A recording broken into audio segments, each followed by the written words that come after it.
Okay, so let's dive straight in. We're taking a deep dive today into a chess opening that's, well, it's been around for ages. Had a bit of a quiet spell, and now it seems like it's back with a vengeance, right at the top level. And it's funny, it's loved by some players and really intensely disliked by others. We're talking about the London system. Yeah, definitely. And we've pulled together quite a bit of material for this, stuff from the English Chess Federation, chess.com, Wikipedia, plus some really good books, like Cyrus Lakdawala's opening repertoire London system, and his other one, Play the London system. Also got Oscar de Prado's The London System in 12 Lessons, and Simon Williams on the Jobava London system. Right. So our mission here in this deep dive is basically to sift through all of that. We want to pull out the essential bits, find maybe the surprising insights, and really figure out what you need to know about this opening. Doesn't matter if you're just starting out or maybe looking to add, a reliable weapon. We want to get what it is, why it's suddenly everywhere again, and unpack this kind of paradox, right? How it's seen as simple, solid, but also potentially kind of dangerous. Exactly. And maybe the most striking thing is just how prominent it is right now. You look at the sources, and they all point out that Magnus Carlsen himself, the world champion, has actually adopted it into his repertoire. I mean, when the best player in the world starts using an opening, well, people tend to pay attention, don't they? Oh, absolutely. Yeah, that immediately gives it a whole different kind of weight, doesn't it? And it's not just Carlsen. Our sources mention other top GMs like Gata Kamsky, Levon Aronian. They use it a lot. And you also see it pop up occasionally with players like Bent Larson, Tony Miles, Timur Rajabov, Kramnik, even Fabiana Caruana. Right, and the list goes on. Kovacevic, Yusupov, Bronstein, Mhm. they're mentioned too. But maybe the starkest recent example, it was actually in the 2023 World Chess Championship match. Ding Liren used the London system with white and won a really critical game against Nepomniachtchi in round 6, I believe. Wow. Okay, so using it in that kind of pressure cooker. Exactly. That tells you it's viewed as a serious, serious weapon, right at the absolute highest level today. Right. So how did this opening, which, wasn't really a main line for decades, how did it suddenly become a world championship choice? What is it exactly? Well, the sources describe it fundamentally as a system opening. Okay, a system. So that means it's less about like memorizing super specific lines depending on exactly what black plays on move 2 or 3, and more about white just aiming for a particular kind of setup almost regardless. Precisely. Yeah, white's aiming for a general structure. The typical moves, you'll see d2, d4, then developing the dark squared bishop out to f4, knight to f3, playing e2, e3, c2, c3. Yeah. And sometimes you'll see h2, h3 thrown in there too. And the real defining thing, the heart of the London, that seems to be getting that bishop out early, right? To be a 4. Yes, absolutely key. That's the signature move. Getting the dark squared bishop out to f4 before playing e3. So it's outside the pawn chain. That's what really distinguishes it from, say, the Collé system. Hmm. In the Collé, that bishop often stays back on c1 for a while, behind the pawn on e3. Yeah. Getting it out immediately gives it active scope from the get-go. Okay. And the sources mention its universality, meaning you can basically play this setup against almost anything black tries. That's definitely one of its big selling points, especially if you're learning the game. It simplifies things a lot. You don't necessarily need deep separate preparation for the Slav or the King's Indian or the Grunfeld, the Caro-Kann, you name it. You've got this one solid structure that you understand and you aim for it. Though, interestingly, some sources do suggest paying attention to specific move orders. Like sometimes they recommend playing 2-point bf4 straight away rather than 2-point nf3 and then 3-point bf4. Little nuances. Right. And you mentioned related systems, the Jobava London. That sounds kind of intriguing. Yeah, it's like maybe a spicier cousin. You could say that. It often starts 1-point d4 nf6, there's 2-point nc3, then d5 and 3-point bf4. See, the knight comes to c3 instead of f3 early on. That changes the dynamic quite a bit. So the sources describe it as, a younger variant, still relatively simple in its core ideas, but it has a bit more potential to surprise black, offers slightly different attacking possibilities. Okay, got it. So it's a system focused on BF4, very universal. But where did it actually come from? Has it always been around? Oh, it's not new at all. No, the sources point way back to James Mason. He was the first master-level player to really use it consistently. We're talking the 1880s here. He played it in tournaments like Vienna back in 1882. Wow, so it predates even the hypermodern stuff. Right. And it got that name, the London system, because it appeared quite prominently, I think 7 times in that really strong London tournament in 1922. Yeah. You had absolute legends there. Capablanca, Alekhine, Rubinstein. Its real sort of height initially was probably between, say, 1900 and the 1920s. It was used regularly by almost all the top players then. Hmm. Lasker, Nemzovich, Moranci, Blackburn. You can find collections of instructive games from that era showing them using it. But then it kind of vanished from the top level for a long time. Yeah, pretty much faded from the limelight. The sources note that after that 1922 peak, it became relatively rare in master practice for decades, really. Although, certain players kept it in their back pocket, guys like F.J. Lee, Blackburn again, Akibo Rubinstein. And it also had this interesting little niche role, historically, as a solid way for Black to respond to White's ready opening. That was called the New York variation, apparently. Huh. So it went from being a weapon for the very best to sort of a historical footnote almost, and now it's back at the absolute top. Which brings us back to that key question, why? Why is it so popular now? Especially, for learners and club players. Right, and this is where the sources really give us the main reasons. They consistently describe the London as incredibly solid, yes, but crucially, it relies more on understanding the general strategic ideas, the typical plans. Rather than just memorizing incredibly long, forcing lines of theory, it's fundamentally an understanding-based system, as they put it. Ah, okay. So unlike maybe some super sharp openings where you have to know 25 moves of precise engine check theory just to survive, the London is more about knowing the kind of positions you're likely to get and the typical plans that work in those positions. Precisely. And think about it. In today's world, with super strong chess engines, constantly finding crazy new ideas, well, the London tends to evolve a bit more slowly. You're much less likely to get hit by some devastating, totally new sequence you've never encountered.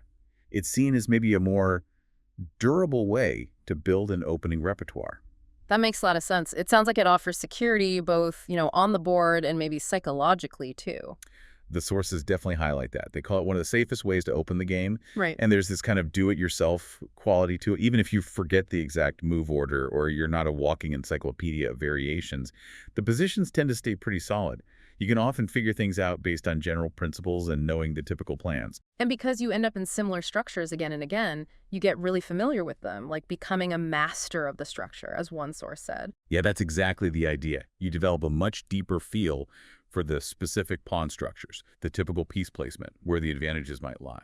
Grandmaster Pepe Cuenca actually mentioned spending years playing against a London specialist. He said he learned a ton from that repeated exposure. Okay, but all right, if it's so solid, so understanding-based, so reliable, why on earth do some players seem to absolutely hate it?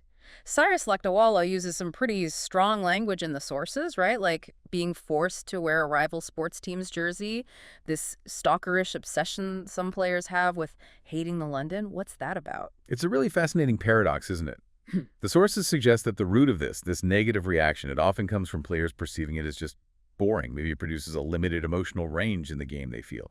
Or even that it's a waste of the white pieces because white isn't immediately going for broke with some sharp tactical assault. It can be a bit of a shock, maybe, that violence can be overcome with a non-violent weapon, as one source puts it rather poetically. Ah, so the simple setup kind of lulls opponents into feeling safe. Or maybe even feeling a bit contemptuous towards it. Exactly. Yeah, they might think, oh, the London, this is easy for Black, or White's just playing for a draw here, so they don't study it as deeply. But, and this is critical, the sources are very clear that this reputation for being harmless is completely unfounded. Remember Pepe Cuenca? He described playing against it as a chess-related nightmare that he suffered for years. That tells you something about how effective it can be in practice. Okay, so how does White actually create danger from this seemingly quiet setup? Let's unpack some of the key strategic ideas, the tactics the sources talk about. Well, one very common plan for Black, a simple one, is just trying to free their position. Often they'll aim to play the pawn break May6 E5, so White needs to be aware of that and how to react. Right, and a theme that keeps coming up in the material is Black attacking the B2 pawn, often with the queen move QB6. That seems like a really critical moment. It really is. It's a classic London scenario. White has a big decision there. Do you defend the pawn? Maybe with a move like Fordant-A3 in some lines? The sources sometimes call Fordant-3 more precise, because the knight might reroute to c4 if Black plays pot a6, hitting the queen. Or, and this shows the London isn't just passive, do you actually sacrifice the b2 pawn, like in lines where White plays Fordant-nc3 and just lets Black take it, aiming for compensation and development? Interesting. So it's not just about holding on defensively. And you mentioned attacks earlier. Where do those usually happen? Very often the attacks come on the king side. The forces talk about white being able to whip up quick, quite deadly king side attacks.